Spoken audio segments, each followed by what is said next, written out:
All right, once you unlock your phone, you'll want to go to the settings. After you do that, just go to search. In the search, you want to search Assistive Touch.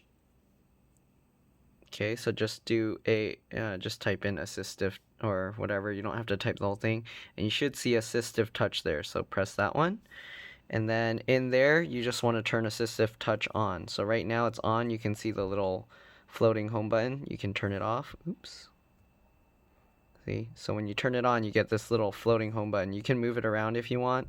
But yeah, you press that, and now you have the home button there. And that's how you fix that.